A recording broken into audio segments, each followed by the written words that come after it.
these images have been scraped from all over the internet. So your old MySpace account, any publicly available image of you on Google or Twitter or other social media, they've just scraped the internet for as many faces as they can find to train their algorithm to essentially recognize people. So if there's a photo of you on the internet, there's a really good chance Clearview AI have scraped it and used it to improve their algorithm. And so they don't need any, or do they need any, any say-so? Because there is an argument that says once you put it on social media and what have you, it's in the public domain. So all of the data, we can all see it. It's a massive invasion of privacy. The first thing is people take photos, still own copyright over those photos, even though they're put online. But the thing is, the IC information specialists have fined them because this data wasn't. You're not expecting your data to be used in that way. And one of the key principles of data protection is your data should be used in a fair and transparent way and not used for other purposes than what you shared it for. And they had no good reason to collect these photos. You have to remember, these are photos of individuals. Just because they're in the public domain, for it to be your profile picture or to show what you did on your birthday, doesn't mean you're giving a company permission to suck it up and use it for their own private gain. And that is the problem here. And also, there's no way you can really withdraw your consent from this. They take it from the internet whether you want them to or not. And that is another key problem. They're not saying to people, oh, if you want to come to us, give us your photos if you would like. They were taking it whether you wanted it to or not. So once they've got your photo, though, are they just using it to train a machine, or is it so that you can be recognised if you pop up somewhere else? Well, it's still a touch unclear, but we think it's quite likely that it's a facial recognition database, so you would be able to be recognised. Say a police force was using it, or your local Tesco was using it to see who was coming in and out. We think they're most likely building a facial recognition database, so they will be able to identify you as an individual. So Trish, if you walked into Tesco and they were using this, they could say, "Oh, here's Trisha Goddard." And that is a massive invasion of privacy, because it means it's impossible to be anonymous walking down the high street anymore. And that isn't a world that we certainly want to live in.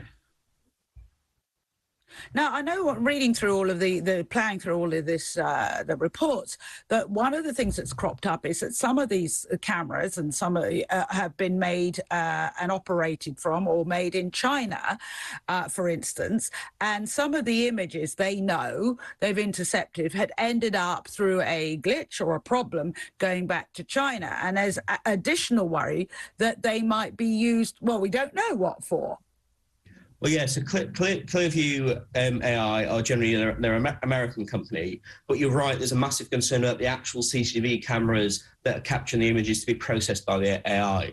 So something Big Brother Watch is campaigning on at the moment is to ban Hikvision, which is a Chinese state-owned CCTV company. And there are massive cybersecurity concerns. There have been examples in Italy of Hikvision cameras pinging data to unknown servers in China. So the fact is also, you have the double risk. You have Clearview's processing your face, but there's also a massive risk from some of these Chinese state-owned CCTV camera companies where their cybersecurity is as well. So you're absolutely right. There's a double threat to our privacy and our security. And am I right in saying, I did a story some time ago, London or England, but London especially is one of the, outside of China, the most surveilled country, a place in the world, one of the most. That we have more cameras in London than practically anywhere else outside China.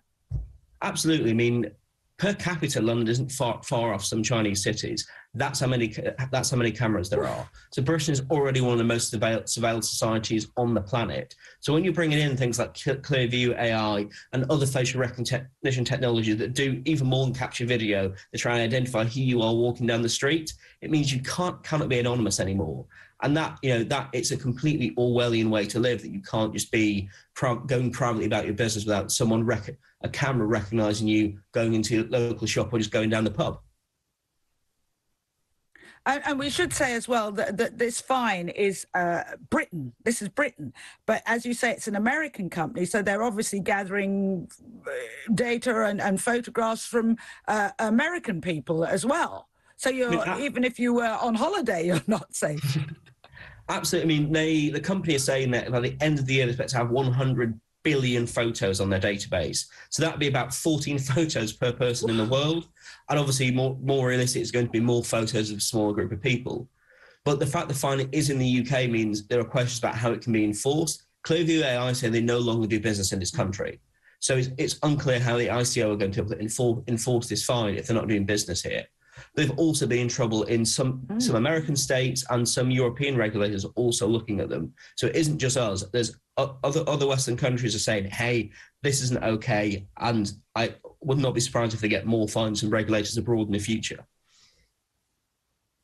All right, but, we've got a break coming up. But after the break, I want to actually talk about a lot of people who would say, and I'm looking at some of the police forces who are alleged to have used this, a lot of people are going to say, well, if that's what it takes to keep ourselves safe, if we can identify terrorists, etc., then it's worth the price. So that's definitely, after the break, something that I'd like to talk through with you. Just if you've just joined us, we're talking about the use of cameras and one particular company having been fined millions for just gathering your pictures on the internet.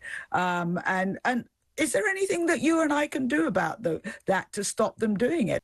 I think the evidence is this technology is often very inaccurate. So Big Brother Watch goes out and monitors when the Metropolitan Police deploys facial recognition.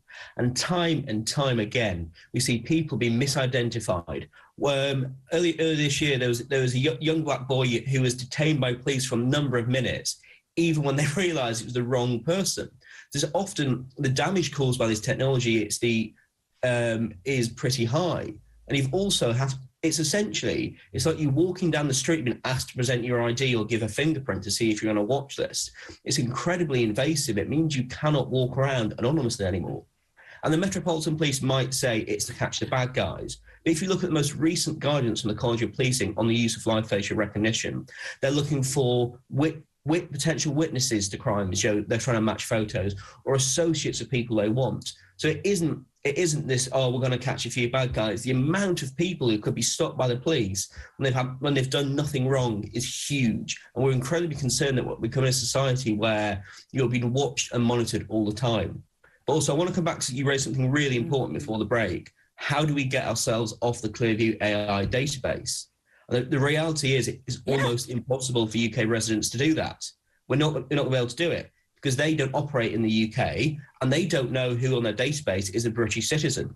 So they don't know, Tricia, if they've got your photo, whether you're British, American, French, anything. Exactly. So what you have to do is send them a photo of yourself, another photo, to say, am I on there and can you delete me? So you have to ask them to create a profile of you. And this is a company being fined millions of pounds for data protection breaches. I don't trust them to delete those photos. I don't know about you, but you're in a catch-22. You have to send them a photo of you to get them to delete the photos. Oh. When they're a company hoarding photos anyway, I don't trust them to delete it. Yeah, it's good. How do we know they've been told to delete all these photos? How do we know they're going to do that? Well, the issue is they can't. Because they're not aware. They've been told to delete photos of British citizens, but they might have my photo or your photo on there, but they don't know we're British citizens. So they can't. They essentially cannot. They cannot follow through. It's why they've been fined. They don't do business, and they've basically accepted they can't do business in this country anymore. And so they're probably not going to comply, and that's the problem. You or I have no way of enforcing this without giving them more photos of ourselves, which you want them to delete in the first place. It's a horrible situation to be in. Yeah.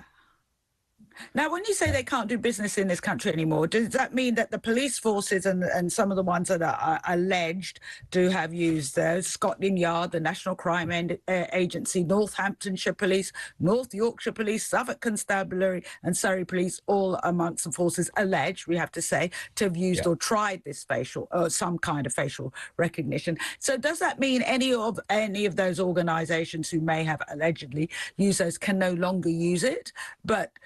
And if so, don't they just go to another company?